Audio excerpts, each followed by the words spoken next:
Hello guys, welcome to Vikrant classes. आज मैं जो चैप्टर पॉलिटिकल पार्टी है उसका थर्ड लेक्चर लेके आया हूँ आपके लिए। ये लास्ट और फाइनल लेक्चर है। इससे पहले मैंने दो लेक्चर और भी डाले हैं, लेक्चर 1, लेक्चर 2।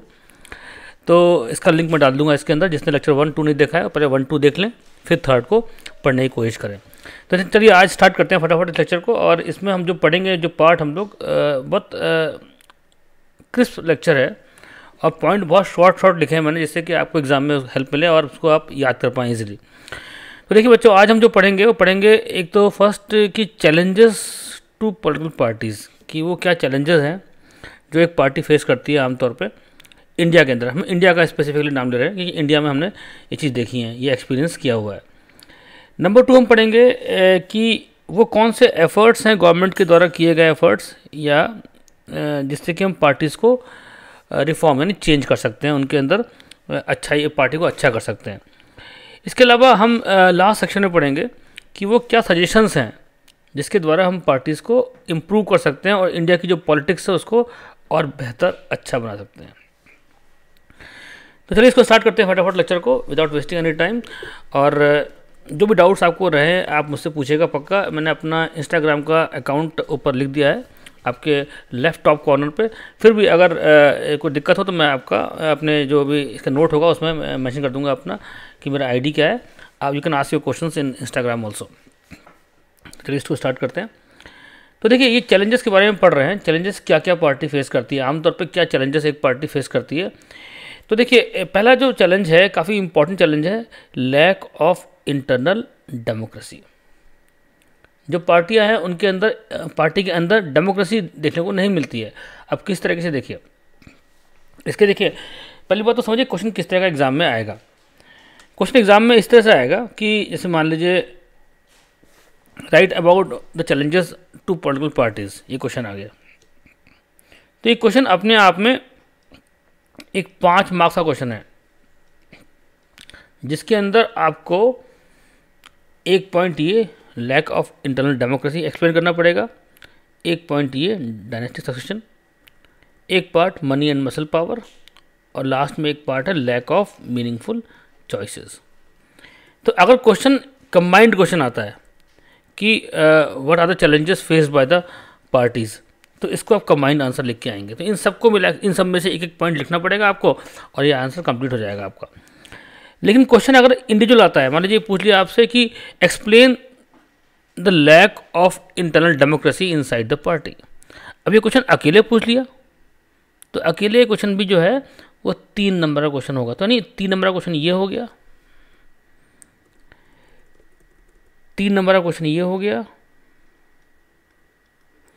और 3 नंबर का क्वेश्चन आपका ये हो गया। ठीक है, तो इस तरह हम देख रहे हैं कि सारे जो जितने भी हम पढ़ने की कोशिश कर रहे हैं, ये कंबाइंड अगर क्वेश्चन आता है तो 5 नंबर का आएगा, और if it comes individually it will B 3 marks question, it will B 3 marks question. ठीक है, चलिए इसको स्टार्ट कर लेते हैं फटाफट।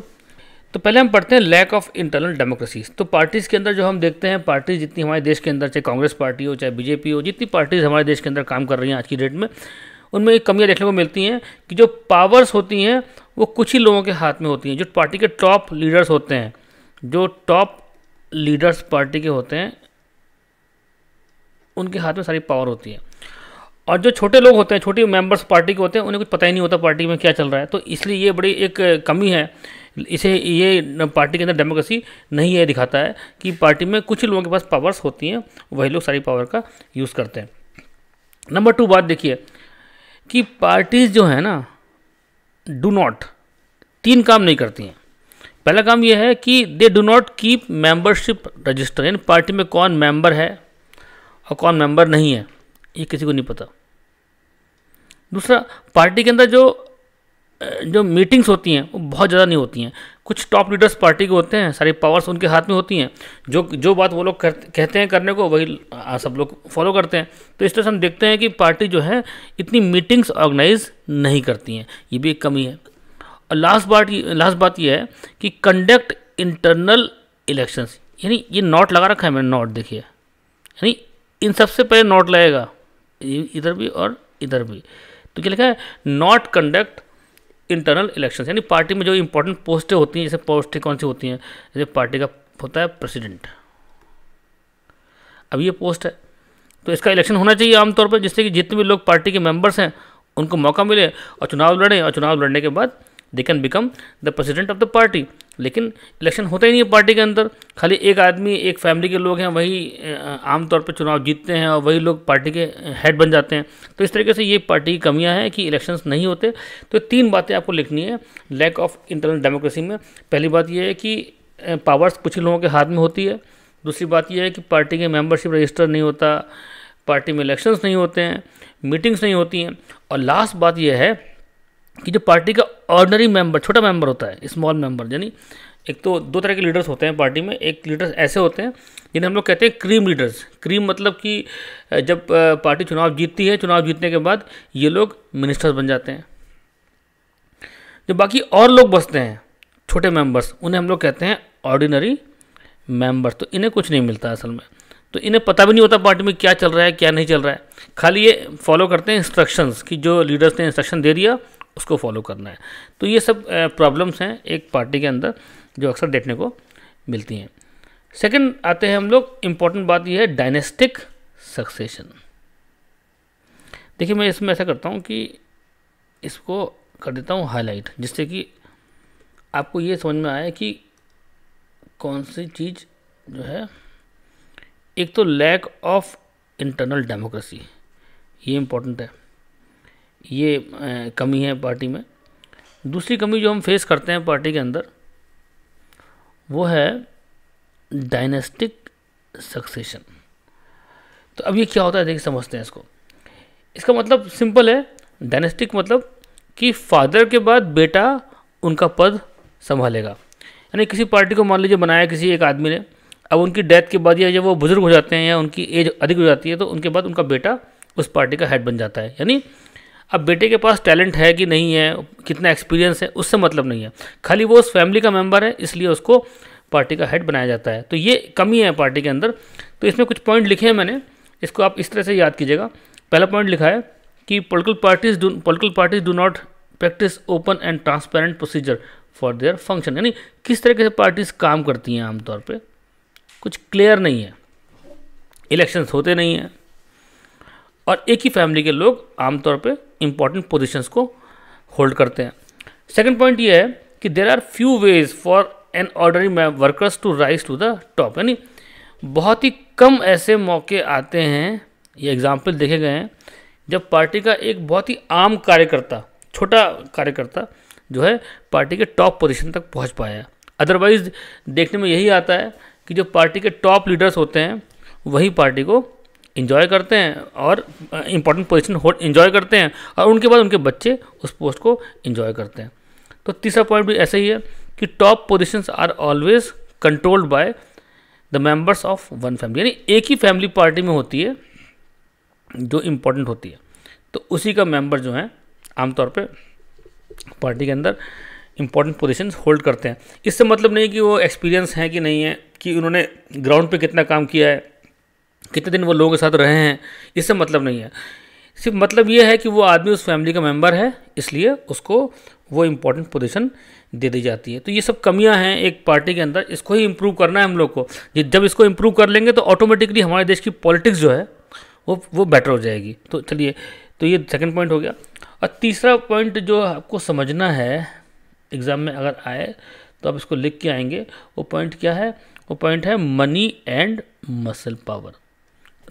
नाम बता रहा है कि पार्टी हमेशा उस आदमी को अधिक प्रेफरेंस देती है। देखिए पहली बात तो ये है कि आजकल जितनी पार्टियां हैं वो चुनाव लड़ने के लिए कुछ भी कर सकती हैं।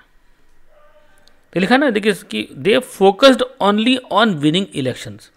ये लाइन इसलिए लिखी है मैंने कि उनका उद्देश्य सिर्फ चुनाव जीतना होता है, इसके लिए उन्हें कुछ भी करना पड़ जाए। उनकी जो आइडियोलॉजी है, जो विचार हैं, उसको छोड़ देते हैं वो लोग, क्योंकि उनका एम एक ही होता है कि किसी भी तरीके से by any means they want to win election, वो चुनाव को जीतना चाहते हैं। तो इसलिए यहाँ पे क्या देखा गया है कि उनका फोकस किस पे है कि चुनाव जीतने में। तो इसके लिए शॉर्टकट्स का यूज़ करते हैं, अपने ऑब्जेक्टिव जो पार्टी के आइडियाज़ होते हैं छोड़ देते हैं और चुनाव जीतने के लिए कुछ भी करते हैं। तो वो क्या कर सकते हैं, ये देखिए। पहला काम तो ये करते हैं कि वो उस कैंडिडेट को चुनाव में टिकट देते हैं जो आदमी या तो अमीर होता है या पैसा उनके लिए इकट्ठा कर सकता है।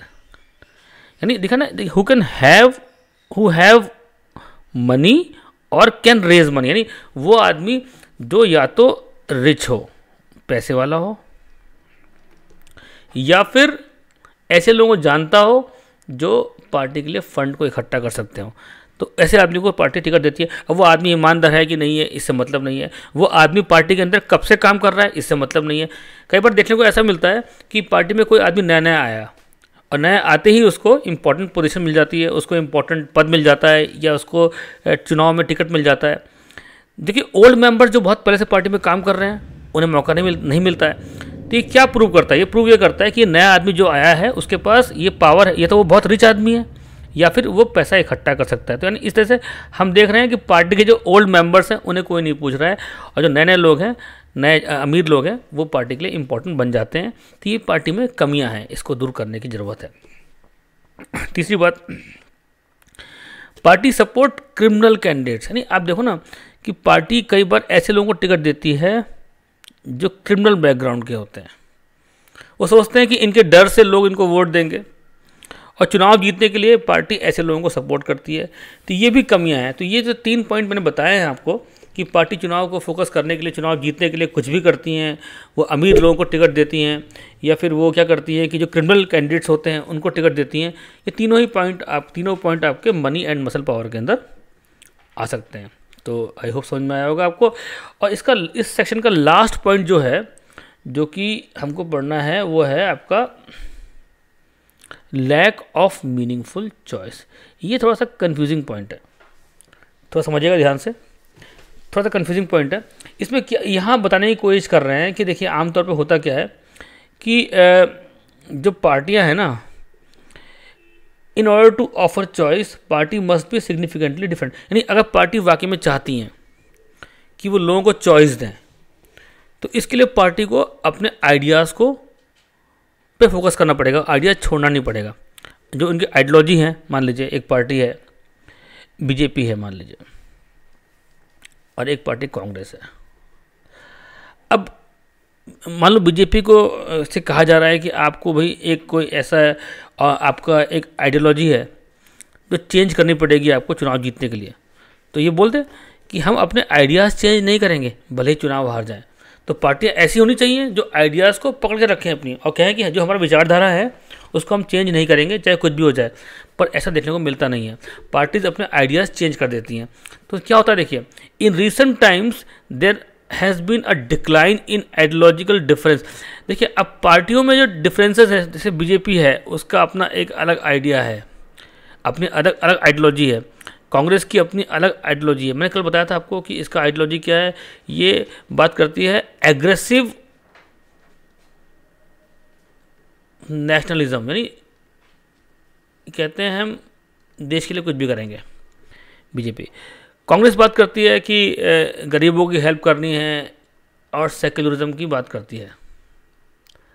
तो इस पार्टी का अपना एक अलग ऑब्जेक्टिव है और इस पार्टी का अपना एक अलग ऑब्जेक्टिव है। लेकिन अब देखने को क्या मिलता है कि कई बार हम देखते हैं कांग्रेस पार्टी का कोई आदमी होता है, वो पार्टी छोड़ करके आ गया बीजेपी के अंदर, बीजेपी का आदमी चला गया कांग्रेस के अंदर। तो इस तरह से हम अब कहाँ बचे, आइडियाज़ ख़त्म हो गए। तो ये भी कमी है पार्टीज़ के अंदर कि जो आइडियोलॉजिकल डिफरेंसेस थे ना पार्टियों में पहले, वो अब ख़त्म हो रहे हैं। इसके बाद देखिए लास्ट पॉइंट है जो मैंने बताया आपको कि कुछ ही लीडर्स हैं जो पार्टियों में घूमते रहते हैं। आज बीजेपी में आ गए, कल कांग्रेस में चले जाएंगे, फिर बीएसपी, यानी same set of leaders keep shifting from one party to another, यानी एक ही तरह के लीडर्स पार्टी में चेंज होते रहते हैं। ये भी एक कमी है पार्टी के अंदर। तो हमको इन सब कमियों को समझना पड़ेगा और इसको, तो इस तरीके से ये पार्ट हमारा फिनिश होता है जिसमें हमने बताया आपको कि किस तरीके से कि क्या कमियाँ पार्टी आमतौर पर फेस करती हैं। तो इसको फिर से एक रिकैप फटाफट दे देता हूँ कि एक तो लैक ऑफ इंटरनल डेमोक्रेसीज़ की पार्टी के अंदर डेमोक्रेसीज़ नहीं होती हैं। डायनेस्टिक सक्सेशन की पार्टी के अंदर जो मेन लीडर होता है उसके बाद उनका बेटा ही इंपॉर्टेंट पोजीशन होल्ड करता है या उस फैमिली के लोग ही इंपॉर्टेंट पोजीशन होल्ड करते हैं। एक ही फैमिली पूरी पार्टी में डोमिनेट करती है। तीसरी बात मनी एंड मसल पावर की जो पार्टीज़ होती हैं वो पैसे वाले कैंडिडेट को या ऐसे कैंडिडेट को जो क्रिमिनल बैकग्राउंड का होता है उनको टिकट देती है। यानी उनका एक ही उद्देश्य होता है कि किसी भी तरीके से चुनाव को जीतना है और लास्ट पॉइंट है लैक ऑफ मीनिंगफुल चॉइस, यानी पार्टीज एक्चुअल में लोगों को मीनिंगफुल चॉइस अब दे ही नहीं पा रही हैं क्योंकि हर पार्टी ने अपने आइडियाज़ छोड़ दिए हैं। तो ये क्वेश्चन भी इंडिविजुअल 3 नंबर का आ सकता है। अगर कंबाइंड पूछेंगे तो it will be 5 marks question कि what are the challenges faced by the parties, 5 number का क्वेश्चन है। अब ये पूछ लिया कि explain lack of meaningful choices inside the party, तो ये जो सेक्शन है ये 3 नंबर का है। ठीक है, चलिए इसको आगे बढ़ लेते हैं फटाफट। यहाँ मैंने लिखा है शॉर्ट में फटाफट कि वो क्या सजेशंस हैं। ये पहली बात तो हम क्या पार्टियों ने क्या रिफॉर्म्स किए हैं, पार्टी में क्या रिफॉर्म्स हुए हैं जिसके थ्रू पार्टी बेटर हो गई है। देखिए 3 तरह के रिफॉर्म्स हुए हैं जिसको 3 इंपॉर्टेंट इंस्टीट्यूशंस ने किए हैं। पहला है आपका एंटी डिफेक्शन लॉ, ये समझना पड़ेगा आपको, जल्दी से बताऊंगा आपको क्या होता है। तो पहला है एंटी डिफेक्शन लॉ, तो ये समझ लीजिए इस एक्ट को किसने पास किया है, पार्लियामेंट ने पास किया, तो पार्लियामेंट के द्वारा किया गया चेंज है।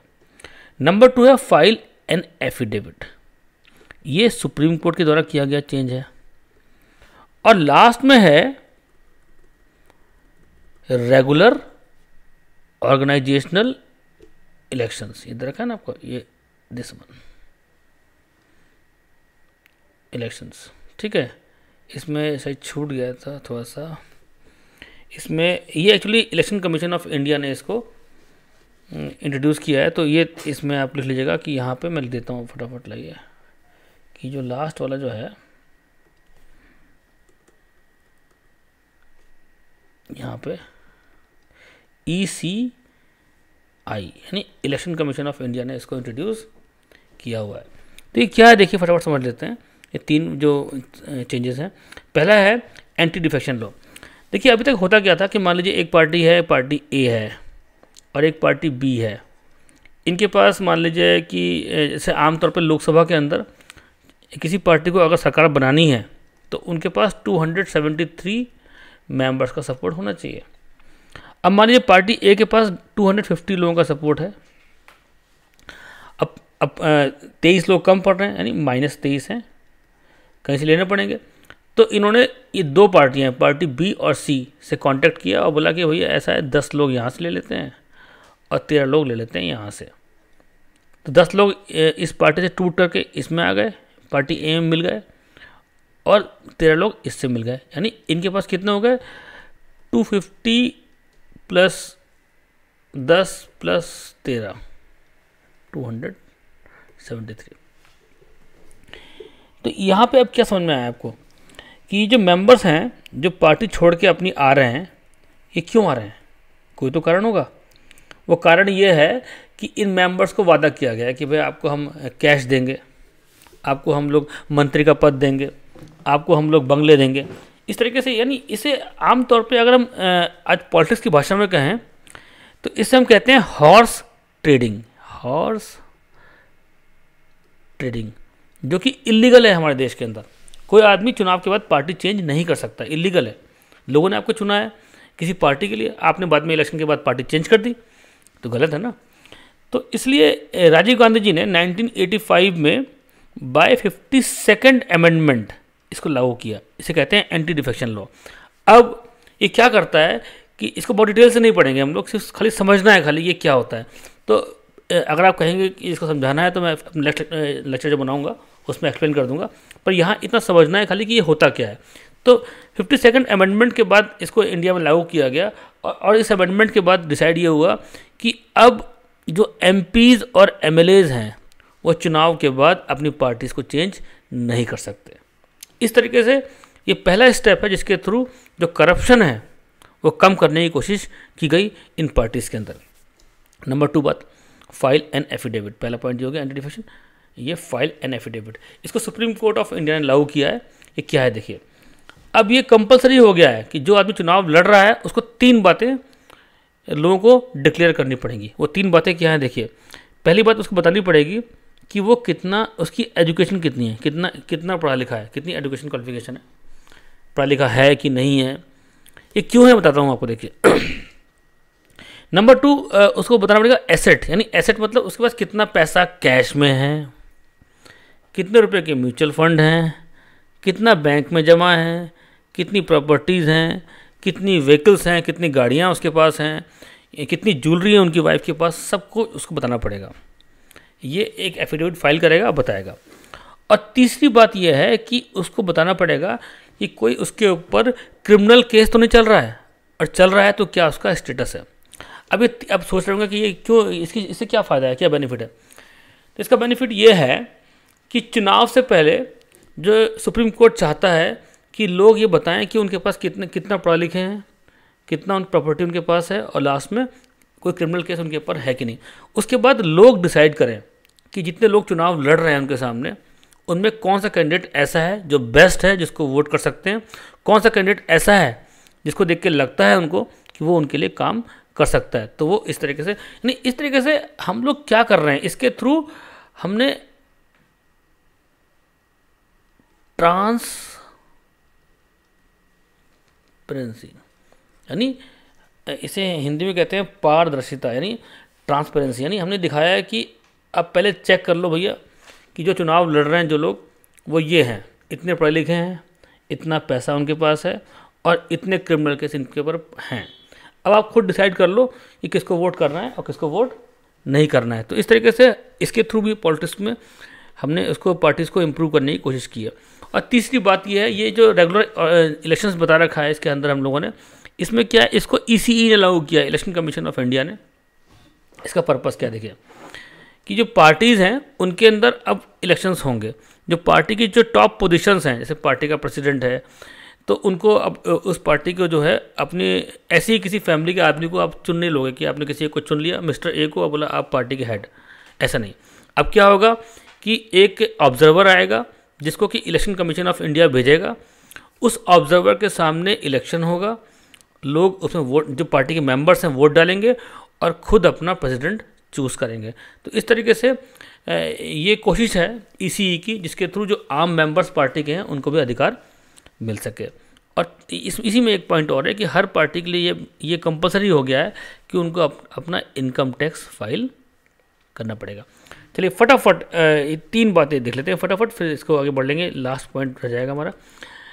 3 चेंजेस जो गवर्नमेंट ने किए हैं। पहला चेंज क्या है कि एंटी डिफेक्शन लॉ, इसके थ्रू अब जो लीडर्स हैं पार्टी चेंज नहीं कर पाएंगे after election. File an affidavit, इसके थ्रू जो आदमी चुनाव लड़ रहा है उसको 3 बातें, अपने एजुकेशन, अपनी एसेट और लास्ट में अपनी क्रिमिनल केस के बारे में बताना पड़ेगा अगर कोई है तो। और रेगुलर इलेक्शन का मतलब ये है कि अब हर पार्टी अपने पार्टी के अंदर जो इम्पोर्टेंट पोजीशंस हैं उनके इलेक्शंस करवाएगी और पार्टी के मेंबर वोट डालेंगे। ये कुछ सजेशंस हैं, ये लास्ट क्वेश्चन है, अक्सर पूछते हैं एग्जाम में। तो देखिए बच्चों, ये जो क्वेश्चन फर्स्ट वाला है ना, ये क्वेश्चन आपका, ये पूछते हैं कई बार, ये it could be A 5 marks question, ये आपका 5 नंबर का क्वेश्चन एग्जाम में आ सकता है, तो इसको इस हिसाब से पढ़ेंगे। इसके बाद जो लास्ट सेक्शन है कि कुछ सजेशंस बताइए, सजेशंस जिसके थ्रू हम पार्टीज को इम्प्रूव कर सकते हैं। तो शायद थोड़ा सा यहाँ पे मैंने गलत लिख दिया है, ये नोट्स में थोड़ा सा, I am sorry, really sorry, ये शायद देखिए एडिट होगा नहीं होगा, शायद एडिट नहीं होगा, चलिए मैं इसे काट देता हूँ कि इसमें ये गलती से EC जो लिखना था मेरे को ऊपर था, ये यहाँ पे था, हमने यहाँ लिख दिया, इसको कट कर दीजिए, ये दिस इज़ नॉट एप्लीकेबल, ठीक है। तो मैं बता रहा था कि ये सजेशंस हैं पार्टी के, जो पार्टी को करने चाहिए, जिसके बाद पार्टी इम्प्रूव हो सकती हैं, अच्छी बन सकती हैं। पहला सजेशन क्या है, बहुत सिंपल से हैं कि ऐसा नियम बने कि जो पार्टी के अंदर लड़ाइयाँ हैं उनको सॉल्व करने के लिए एक संस्था बने। जैसे हर पार्टी अपने पार्टी के अंदर एक लोकपाल अपॉइंट कर ले, जो छोटे मेंबर्स हैं पार्टी के उनकी समस्याओं को सुनने के लिए ये एक फोरम बन जाएगा, तो इससे पार्टीज बेटर बन जाएंगी, ठीक है। नंबर 2 बात यह है कि party should maintain membership register. Her party को अपने पार्टी के अंदर जो पार्टी के मेंबरशिप रजिस्टर्स हैं उनको मेंटेन करना चाहिए, जिससे कि पता लगे कौन पार्टी का मेंबर है और कौन मेंबर नहीं है।